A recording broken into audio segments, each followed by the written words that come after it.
Good evening. Tonight I'd like to talk to you about William Shakespeare, one of the biggest influences on many a career. William Shakespeare was born in England on April 23, 1564. His father was a successful wool and leather merchant. At 18 years old, he married Anne Hathaway. She was 26.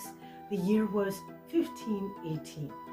They had 3 children. Tragically, one did not survive childbirth. Theaters were developing all around England, and in 1694, the Lord Chamberlain's Company formed. In 1598, the Globe Theatre formed. Shakespeare was a stakeholder, performer, and playwright. Shakespeare and his friends made the decision to purchase one of the other theaters, interestingly because the child actors were said to be competition. Theater lovers will note this is discussed in his play Hamlet. After a successful career spanning many decades, William Shakespeare returned to Stratford-on-Avon, where he passed away in 1616. He remains one of the most influential playwrights of all time. Friends, Romans, countrymen, lend me your ears. I come to bury Caesar, not to praise him. The evil that men do lives after them. The good is oft interred with their bones. So let it be with Caesar. The noble Brutus hath told you Caesar was ambitious.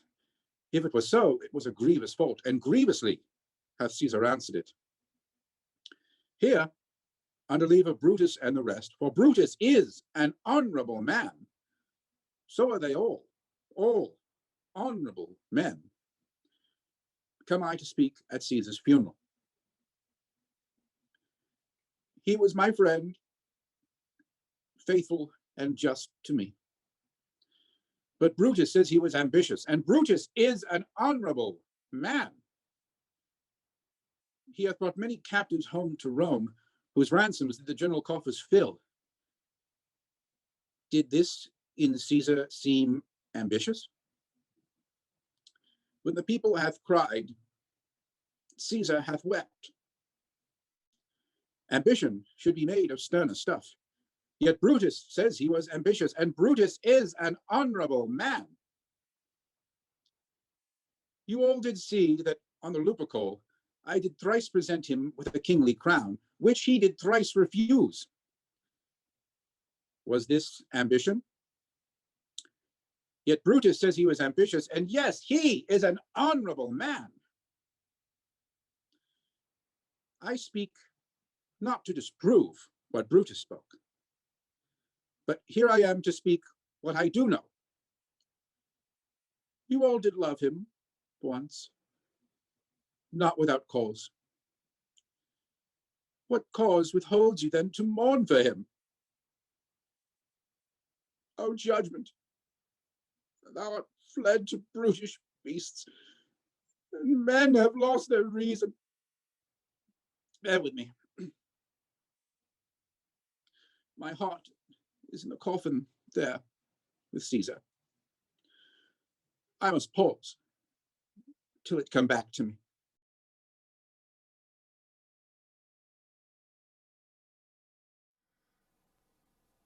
My mistress' eyes are nothing like the sun.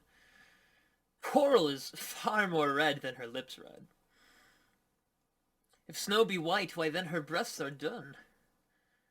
If hairs be wires, black wires grow on her head.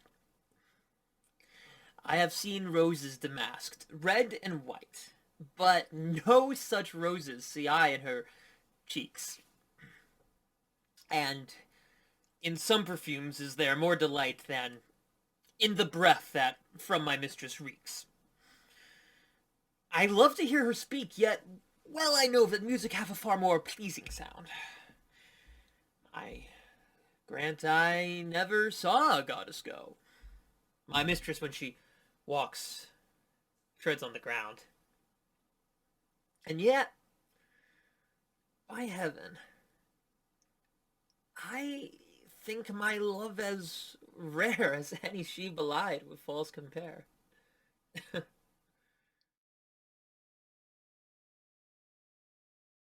In faith, I do not love thee with mine eyes, for they in thee 1,000 errors note. But 'tis my heart that loves what they despise, who in the spite of view is pleased to dote. Nor are mine ears with thy tongue's tune delighted, nor tender feeling to base touches prone, nor taste, nor smell, desire to be invited to any sensual feast with thee alone. But my 5 wits, nor my 5 senses, can dissuade one foolish heart from serving thee, who leaves unswayed the likeness of a man, thy proud heart's slave and vassal wretch to be. Only my plague thus far I count my gain, that she that makes me sin awards me pain. Many of the same type of characters show up again and again throughout Shakespeare's plays.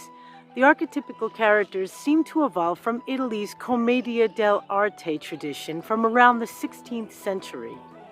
Common characters such as the king, the fool, the lovers, the trickster, and the servants, to name a few, each having their own specific characteristics.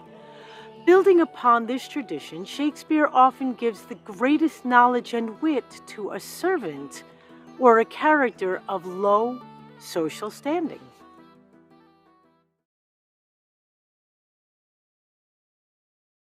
Is she to be buried in Christian burial when she willfully seeks her own salvation? I tell thee she is. Therefore make her grave straight. The crowner hath sat on her, and finds it Christian burial. But how could that be? Unless she drowned herself in her own defense? Why, 'tis found so. It must be se offendendo. It cannot be else. For here lies the point. If I drown myself wittingly, it enables an act. And an act hath 3 branches: to act, to do, to perform. Argal, she drowned herself wittingly. Nay, but hear you, goodman Delver. Give me leave. Here stands the man. Good. Here lies the water. Good. If the man comes to the water and drown himself, it is willy-nilly he goes. Mark you that. But if the water come to the man and drown him, he drowns not himself. Argal, he that is not guilty of his own death shortens not his own life. But is this law? Aye, Marius, Crowner's quest law. Well, you have the truth on it. If this had not been a gentlewoman, she should have been buried out of Christian burial. Why, there thou sayest. And the more pity that great folk should have countenance in this world to drown or hang themselves, more than they're even Christian. Come, my spade. There's no ancient gentlemen but gardeners, ditchers, and grave makers. They hold up Adam's profession. Was he a gentleman? He was the first that ever bore arms. Why, he had none. What, art a heathen? How dost thou understand the scripture? The scripture says Adam digged. Could he dig without arms? I'll pose another question to thee.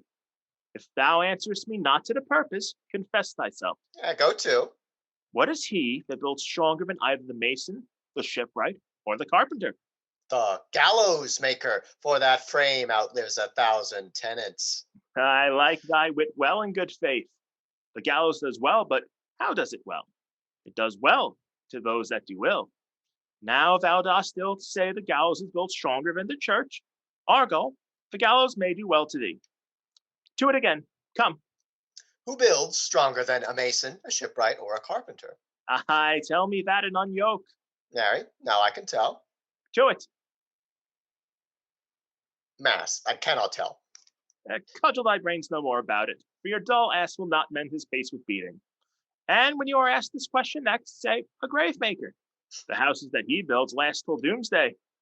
Go, get me in. Fetch me a stoup of liquor.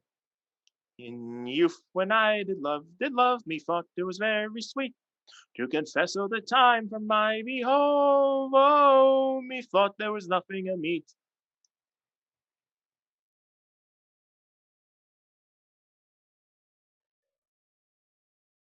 Think not I love him, though I ask for him. 'Tis but a peevish boy, and yet he talks well. But what care I for words? Yet words do well, when he that speaks them pleases those that hear. It is a pretty youth.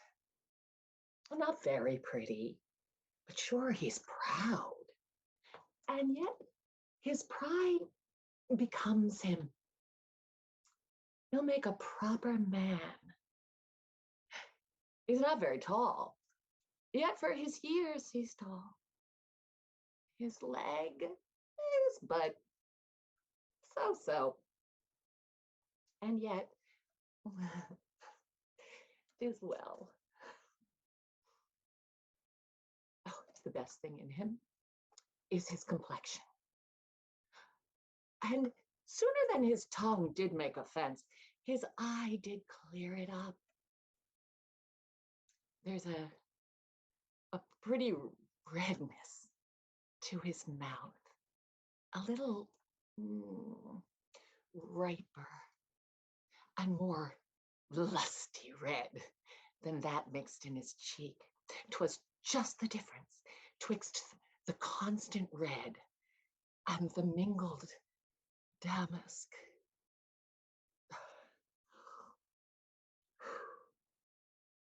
There be some women, Silvius, had they marked him in parcels as I did, might have come near to fall in love with him. But for my part, I love him not, nor hate him not. And yet, have I more cause to hate him than to love him? For what had he to do to chide at me? He called mine eyes black, and my hair black. And now that I am remembered, scorned at me. Oh, I marvel that I answered not again. But omittance is no quittance. I shall write to him a very taunting letter. And thou shalt bear it. Wilt thou, Silvius?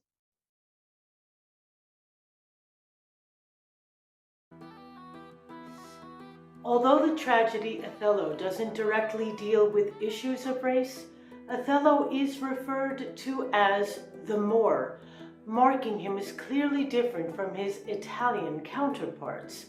We believe Othello is of African descent. Northern Africa and southern Italy are not that far apart. Othello, a beloved war hero, marries an Italian, Desdemona, and is well respected in his community. He is disliked by Iago, not for any legitimate concrete reason, but as is common with Shakespeare, the playwright gives an audience many layers and questions to think about, to developing conflicts in the play.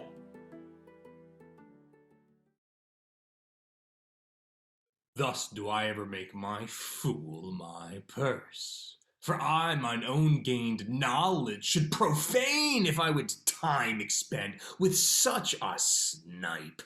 But for my sport and profit, I hate them more. And it is thought abroad that twixt my sheets he hath done my office. I know not if it be true, but I, for mere suspicion in that kind, will do as if, for surety, he holds me well. The better shall my purpose work on him.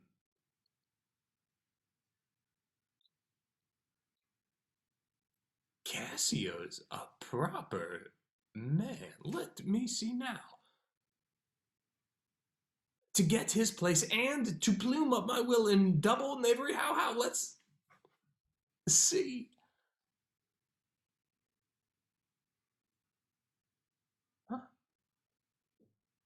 After some time, to abuse Othello's ear that he is too familiar with his wife.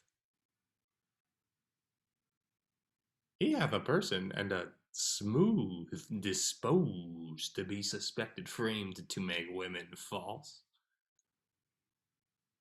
The Moor is of a free and open nature, that thinks men honest that but seem to be so, and will as tenderly be led by the nose as asses are.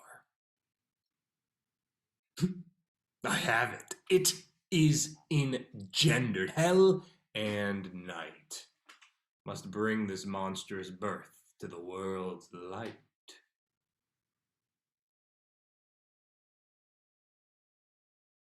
Say that thou didst forsake me for some fault, and I will comment upon that offence. Speak of my lameness, and I straight will halt against thy reasons, making no defence.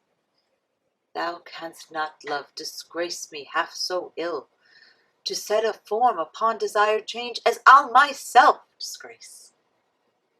Knowing thy will, I will acquaintance strangle, and look strange, and be absent from thy walks. And in my tongue thy sweet beloved name no more shall dwell, lest I too much profane should do it wrong, and haply of our old acquaintance tell. For thee against myself I'll vow debate, for I must never love him whom thou dost hate.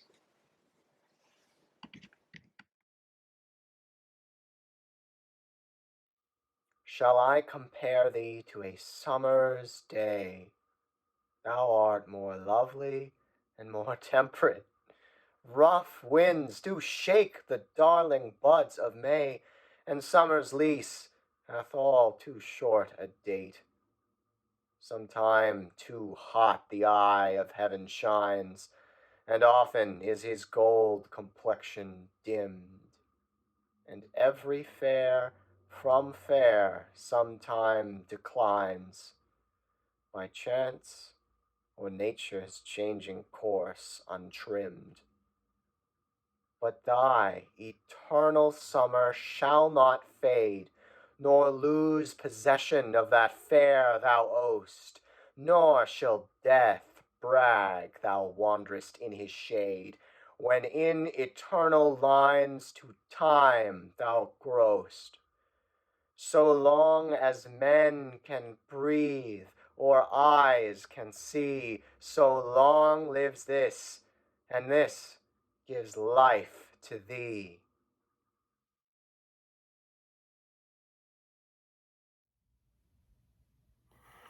Full of vexation come I, with complaint against my child, my daughter Hermia. Stand forth, Demetrius, my noble lord, this man hath my consent to marry her. Stand forth, Lysander, and my gracious duke, this man hath bewitched the bosom of my child. Thou, Lysander, thou hast given her rhymes and interchanged love tokens with my child. Thou hast by moonlight at her window sung, with feigning voice verses of feigning love, and stolen the impression of her fantasy with bracelets of thy hair.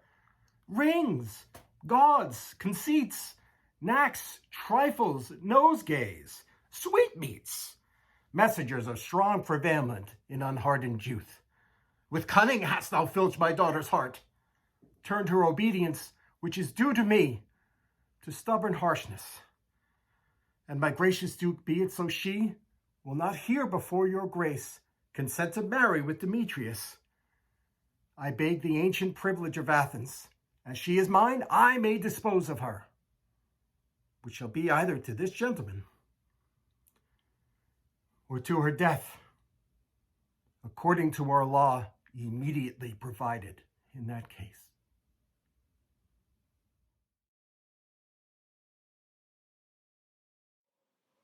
Nay, 'twill be this hour ere I've done weeping. All the kind of lance have this very fall. I've received my proportion, like the prodigious sun, and gone with Sir Proteus to the Imperial's court. I think Crab, my dog, be the sourest natured dog that lives. My mother weeping, my father howling, my sister crying, our maid wailing, and all of our house in a great perplexity. Yet did not this cruel-hearted cur shed one tear. He is a stone, a very pebble stone. and there's no more pity in him than a dog. A Jew would have wept to have seen our parting.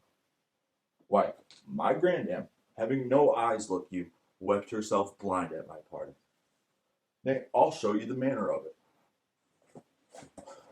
This shoe is my father. No, this left shoe is my father. No, this left shoe is my mother. Aye, that cannot be so neither. Yes, it is so. It is so. It hath the worser soul. This shoe with a hole in it is my mother, and this be my father. Vengeance on it. There it is. Now, sir, I am the dog, and dog is me. Oh, I am the dog, or rather, the dog is himself, and I am me. Aye, so, now go I to my father. Father, your blessing. Now should not the shoe speak a word for weeping. Now should I kiss him? Well, he weeps on. Now go I to my mother. Oh, that she could speak like a moved woman. Well, I kiss her too. There it is, her breath up and down. Now all this while, did this dog not shed one tear, or speak a word? Oh, but see how I lay the dust with my tears. Shakespeare doesn't steer clear from the tough subjects and controversies. Rather, he paints a picture of some of the issues plaguing his time and allows audiences the opportunity to analyze and discuss. In The Merchant of Venice, Shakespeare refers to the character of Shylock as the Jew, often identifying Shylock as an outsider, just as he does with Othello. What's striking is the author uses this tactic when Shylock implores us to realize we are more alike than we are different.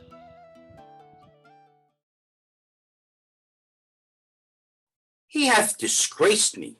He handed me $500,000.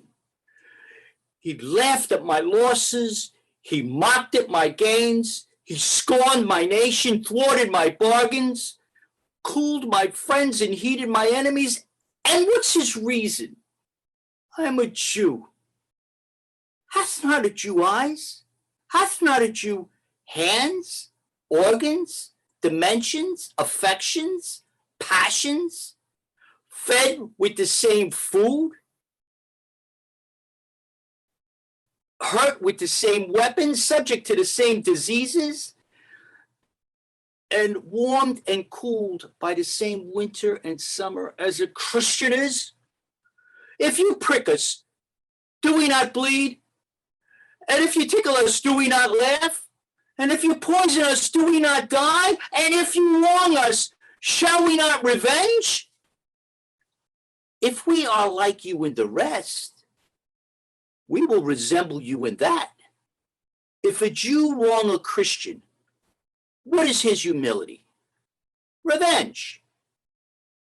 If a Christian wrong a Jew, what should his sufferance be by Christian example? Why, revenge. The villainy you teach me, I will execute, and it shall go hard. And I will better the instruction.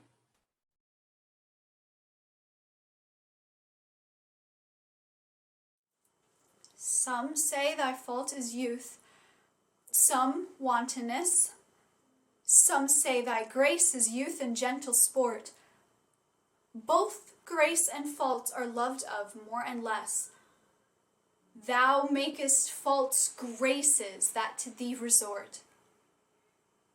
As on the finger of a throned queen, the basest jewel will be well esteemed. So are those errors that in thee are seen, to truths translated, and for true things deemed. How many lambs might the stern wolf betray, if, like a lamb, he could his looks translate? How many gazers mightest thou lead away, if thou wouldst use the strength of all thy state? But do not so. I love thee in such sort, as thou being mine is thy good report. Shakespeare and his classic literature are no strangers to pandemic and quarantine. The bard lived during the time of the bubonic plague and wrote feverishly while London theaters were on lockdown. The Globe Theatre and others like it were some of the first venues to be closed intermittently during the 16th and 17th centuries. It is believed that Shakespeare wrote his epic poems Lucrece and Venus and Adonis, as well as a large bulk of his Jacobean plays during that time. While the plague closed theaters in 1604, 1608, 1609, and 1610, King James I gave Shakespeare a gift in the time of infection to ensure his favorite troupe would survive.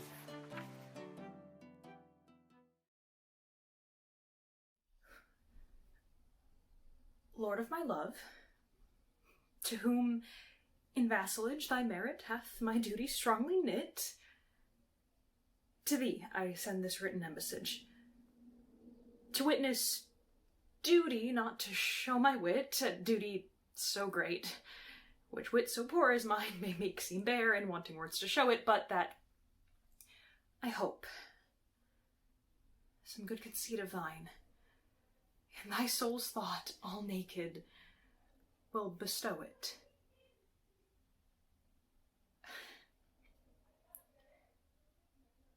Till whatsoever star that guides my moving points on me graciously with fair aspect, and puts apparel on my tattered loving, to show me worthy of thy sweet respect. Then may I dare to boast how I do love thee.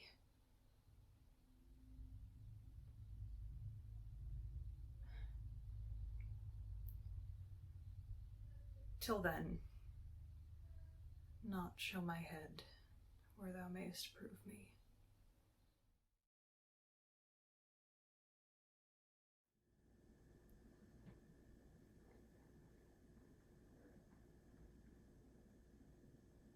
What is your parentage? Above my fortunes, yet my state as well. I am a gentleman. I'll be sworn thou art. Thy tongue, thy face, thy limbs, actions, and spirit do give thee fivefold places. Not too fast. Soft. Soft.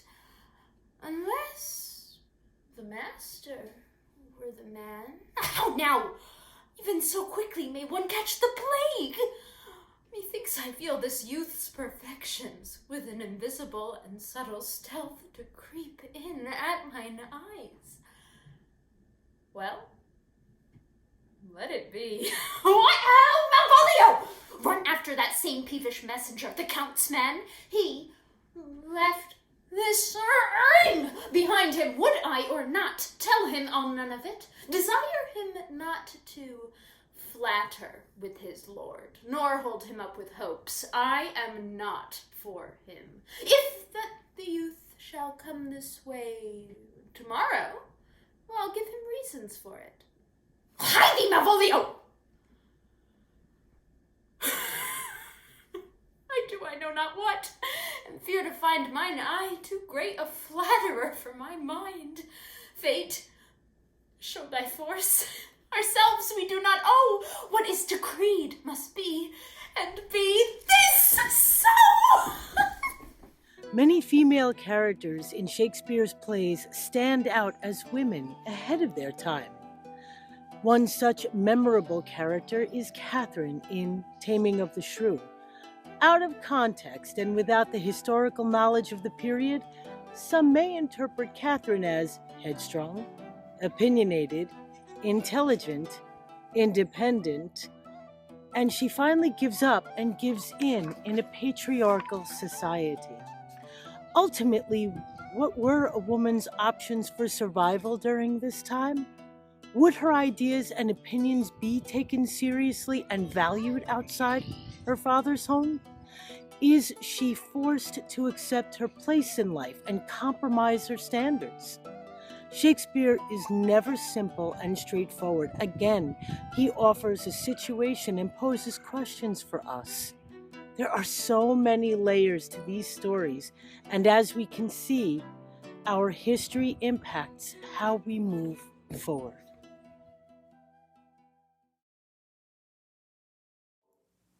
Fie, fie! Unknit that threatening, unkind brow, and dart not scornful glances from your eyes to wound thy lord, thy king, thy governor. It blots thy beauty as frosts do bite the meads, confounds thy fame as whirlwinds shake fair buds, and in no sense is meet or amiable. A woman moved is like a fountain troubled, muddy, ill-seeming, thick, bereft of beauty, and while it is so, none so dry or thirsty will deign to sip or touch one drop of it. Thy husband is thy lord, thy life, thy keeper, thy head, thy sovereign, one who cares for thee, and for thy maintenance commits his body to painful labor, both by sea and land, to watch the night and storms, the day and cold, whilst thou liest home, warm at home, secure and safe, and craves no other tribute at thy hands but love, fair looks, and true obedience. Too little payment for such great a debt. Such duty as the subject owes the prince, even such a woman oweth her husband. And when she is froward, peevish, sullen, sour, and not obedient to his honest will, what is she but a foul, contending rebel and graceless traitor to her loving lord?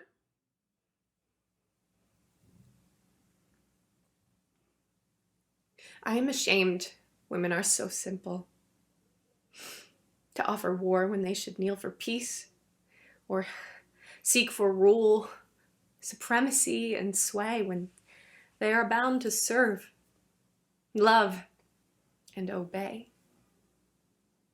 Why are our bodies so soft and weak and smooth, unapt to toil and trouble in the world, but that our soft conditions and our hearts should well agree with our external parts? Come, come, you froward and unable worms! My mind hath been as big as one of yours. My heart is great, my reason haply more, to bandy word for word and frown for frown. But now I see our lances are but straws. Our strength is weak, our weakness past compare, that seeming to be most, for which we indeed least are.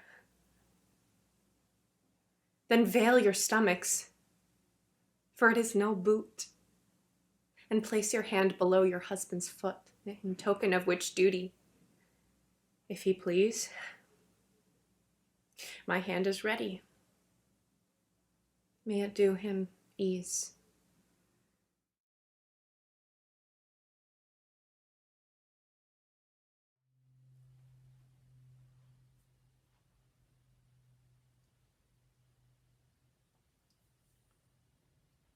Alas now, pray you, work not so hard. I would the lightning had burnt up those logs that you are enjoined to pile. Pray, set it down and rest you. When this burns, 'twill weep for having wearied you. My father is hard at study. Pray now rest yourself. He's safe for these 3 hours. Oh, most dear mistress, the sun will set before I shall discharge what I must strive to do. If you'll sit down, I'll bear your logs the while. Pray, give me that. I'll carry it to the pile. No, precious creature. I'd rather crack my sinews, break my back, than you should such dishonor undergo while I sit lazy by. It would become me as well as it does you, and I should do it with much more ease, for my good will is to it, and yours it is against. You look wearily. No, noble mistress. 'Tis fresh morning with me when you are by at night. I do beseech you, chiefly that I might set it in my prayers. What is your name? Miranda. Oh, my father! I have broke your hest to say so. Admired Miranda, indeed the top of admiration, worth what's dearest to the world. Full many a lady I have eyed with best regard, and many a time the harmony of their tongues hath into bondage brought my too diligent ear. For several virtues have I liked several women, but none with so full soul, but some defect in her did quarrel with the noblest grace she owed, and put it to the foil. But you, oh you, so perfect and so peerless, are created of every creature's best. I do not know one of my sex, no woman's face to remember, save from my glass mine own, nor have I seen more that I may call men than you, good friend, and my dear father. How features are abroad I am skilless of, but by my modesty, the jewel in my dower. I would not wish any companion in the world but you, nor can imagination form a shape besides yourself to like of. But I prattle something too wildly, and my father's precepts I therein do forget. I am in my condition a prince, Miranda. I do think a king, would it not so, and would no more endure this wooden slavery than to suffer the flesh fly blow my mouth. Hear my soul speak. The very instant that I saw you did my heart fly to your service. There resides, to make me slave to it. And for your sake am I this patient logman. Do you love me? O heaven, O earth, bear witness to this sound, and crown what I profess with kind event if I speak true, if hollowly, invert what best is boded me to mischief. I, beyond all limit, what else the world, do love, prize, honor you.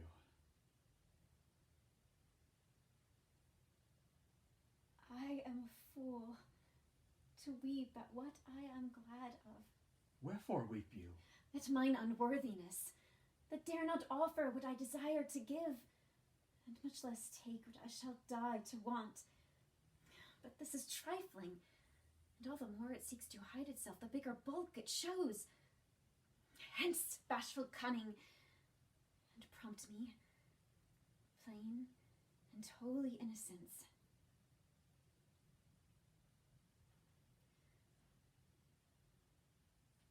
I am your wife, if you will marry me. If not, I'll die your maid. To be your fellow, you may deny me, but I'll be your servant, whether you will or no. My mistress, dearest, and I thus humble ever. My husband, then? I, where the heart is willing, is bondage heir of freedom.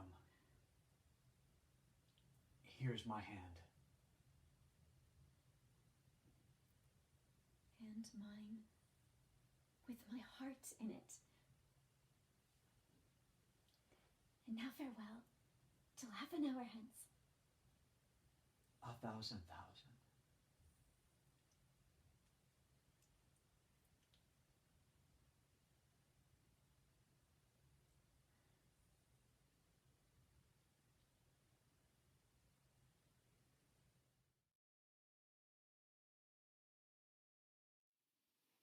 Weary with toil, I haste me to my bed.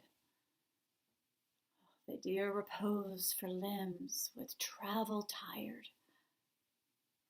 But then begins a journey in my head to work my mind when body's works expired.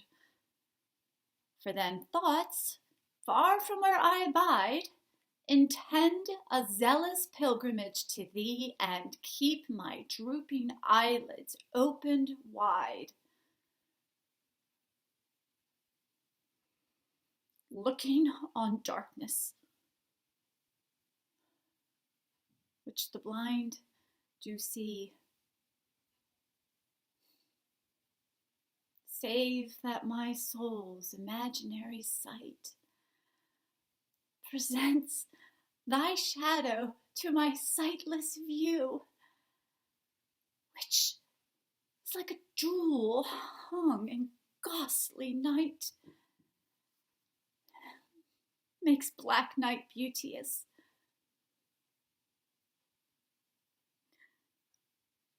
And her old face new. Lo, thus by day my limbs, by night my mind, for thee and for myself no quiet find.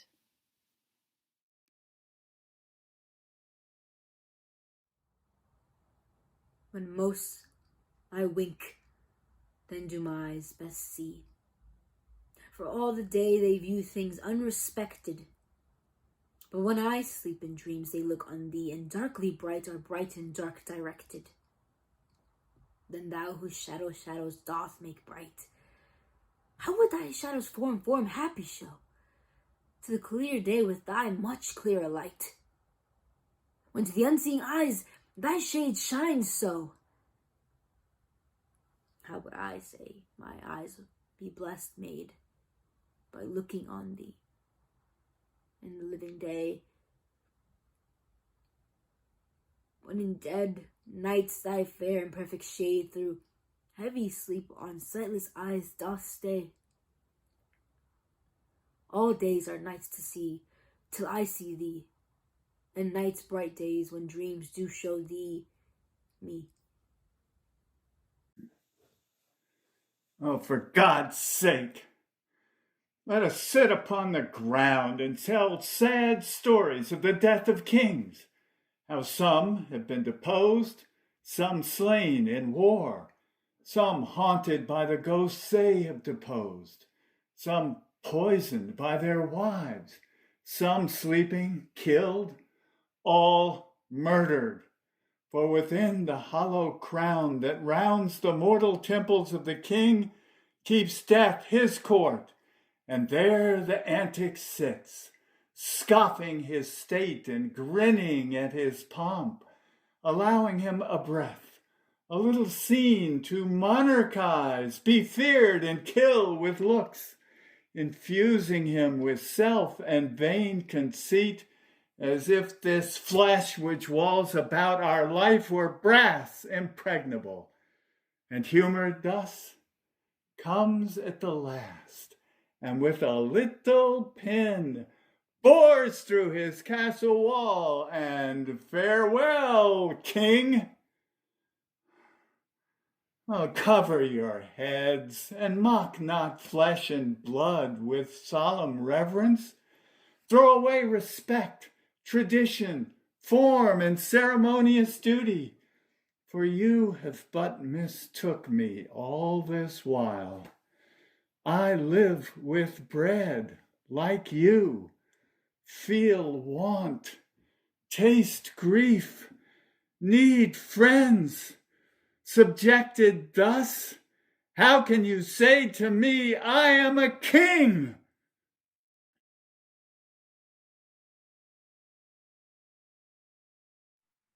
Cornwall and Albany. With my 2 daughters' dowers digest this third. Let pride, which she calls plainness, marry her. I do invest you jointly with my power, preeminence, and all the large effects that troop with majesty, ourself by monthly course, with reservation of 100 nights, by you to be sustained, shall our abode make with you by due turns. Only shall we retain the name and all the additions to a king, the sway, revenue, execution of the rest. Beloved sons, be yours, which to confirm this coronet part between you. Royal Lear, whom I have ever honored as my king, loved as my father, and as my master followed, as my great patron thought on in my prayers. The bow is bent and drawn, make from the shaft. Let it fall rather, the fork invade the region of my heart. Be Kent unmannerly. Whom Lear is mad, what wouldst thou do, old man? Thinkest thou that duty shall have dread to speak when power to flattery vows? To plainness honor bound when majesty falls to folly? Reserve thy state, and in thy best consideration check the hideous rashness. Answer my life, my judgment. Thy youngest daughter does not love thee least, nor those empty-hearted whose low sound reverbs no hollowness. Kent, on my life, no more. My life I never held but as a pawn, to wage against thy enemies, nor fear to lose it, thy safety being motive. Out of my sight! See better, Lear. Let me still remain, the true blank on thine eye. Now by Apollo! Now by Apollo, king, thou swearest thy gods in vain. Go, vassal! Miscreant! Do kill thy physician, and in the fee bestow upon the foul disease. Revoke thy gift, or whilst I can vent clamor from my throat. I'll tell thee thou dost evil. Hear me, recreant. On thine allegiance, hear me, that thou hast sought to make us break our vows, which we durst never yet, and with strained pride, to come betwixt our sentence and our power, which nor our nature nor our place can bear. Our potency made good, take thy reward. 5 days we do allot thee for provision, to shield thee from diseases of the world, and on the 6th to turn thy hated back upon our kingdom. If on the next day following thy banished trunk be found in our dominions, the moment is thy death. Away, by Jupiter, this shall not be revoked. Why, fare thee well, king.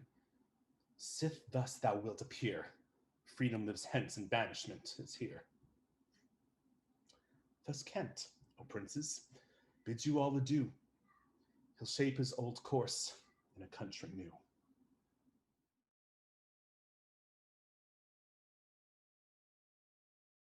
Thrice the brinded cat hath mewed.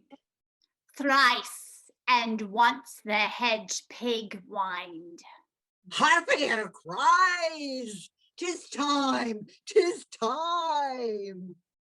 Round about the cauldron go, in the poison entrails throw toad, that under cold stone days and nights has 31 sweltered venom sleeping got. Boil thou first in the charmed pot, double toil and trouble, fire burn and cauldron bubble.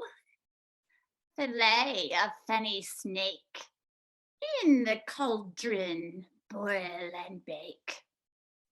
Eye of newt and toe of frog, wool of bat and tongue of dog. Adder's fork and blind worm's sting, lizard's leg and owlet's wing. For a charm of powerful trouble, like a hell broth boil and bubble. Double toil and trouble, fire burn and cauldron bubble. Scale of dragon, tooth of wolf, witch's mummy, maw and gulp of the ravined salt sea shark, root of hemlock digged in the dark, liver of blaspheming coo, gall of goat, and slips of you slivered in the moon's eclipse, nose of Turk and Tartar's lips, finger of birth-strangled babes stitched delivered by a drab. Make the gruel thick and slab, and there too a tiger's chaudron for the ingredients of our cauldron. Double toil and trouble, fire burn and cauldrons bubble. Cool it with a baboon's blood. Then the charm is firm and good. By the clicking of my thumbs, something wicked this way comes. Open locks, whoever knocks.